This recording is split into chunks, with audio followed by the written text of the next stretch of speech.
सनातन संस्कृति में योग और ध्यान की चर्चा है। सनातन संस्कृति में ऊर्जा को साधने की चर्चा है। क्या कारण है कि रोज रोज पूजा कर रहे हो, रोज रोज मंदिर जा रहे हो, रोज रोज माथा टेक रहे हो, फिर भी जीवन में कोई बदलाव नहीं है? क्या कारण है? क्योंकि जो करना चाहिए था वो नहीं कर रहे हैं, कुछ और ही करने लगे। सब पंडित जी बनने की तैयारी में है। नहीं बनना, हमें साधक बनना है।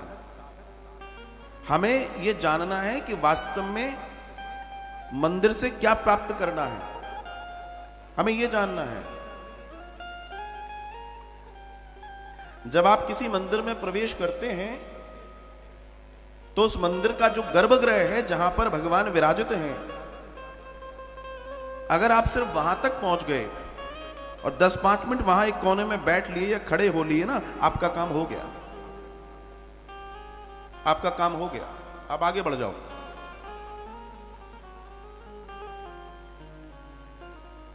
पर यह बात समझ नहीं पाए हम, कुछ देखा देखी करने लगे और अपनी स्थिति को गड़बड़ कर लिया।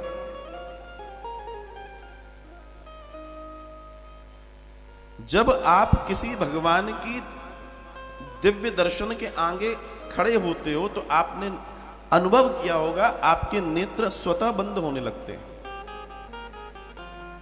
आप उनको देखते हो और आंखें बंद करके कुछ अपने जीवन में। क्यों? क्योंकि उसके आगे टिकना हर किसी के लिए संभव नहीं है। दूसरा, वहां पर जाकर आप शून्य होने लगते हो, आपके विकार बाहर छूट जाते हैं और वो जो मूर्त है जहां भगवान विराजित हैं, वहां कई समय से लोग पहुंच रहे हैं, तो वहां पर एक सकारात्मक ऊर्जा है। जैसे आप उस औरे में आते हो, आप भी सकारात्मक हो जाते हो, शांत हो जाते हो, सटल हो जाते हो।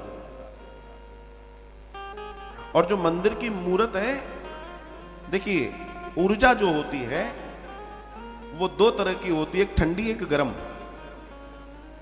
एक ठंडी एक गर्म। आप उसको दूसरी भाषा में पॉजिटिव और नेगेटिव कह सकते हैं, सकारात्मक और नकारात्मक भी कह सकते हैं। आपने देखा होगा प्राचीन मंदिरों का जो निर्माण हुआ तो वो इस तरीके से ऊपर जा रहे हैं, ऐसे ही है ना, गुंबद उनके इस तरीके से जा रहे हैं। इसको बोलते हैं पिरामिडल स्ट्रक्चर।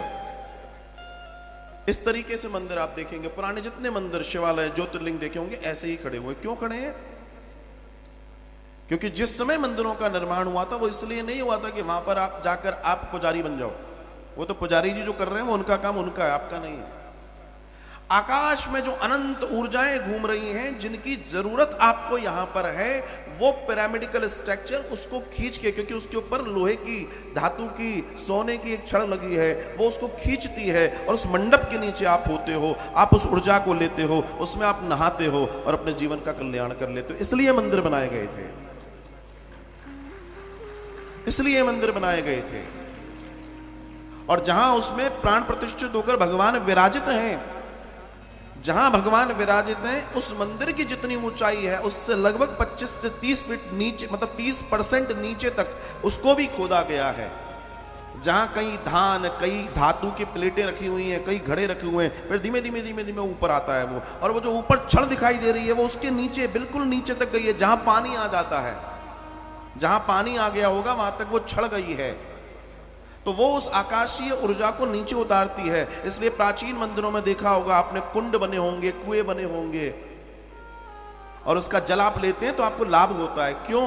क्योंकि उसके अंदर वो गुण विराजित हैं। जब आप मंदिर में जाके जोर से घंटा बजाते हैं तो उसके अंदर से जो ध्वनि निकलती है वो टकराती है उस मूर्त से और उस छड़ी के द्वारा नीचे जाती है और उस जल में मिलती है। और वो जल जब आप पीते हैं तो आपको औषधीय लाभ होते हैं, आप निरोगी हो जाते हैं।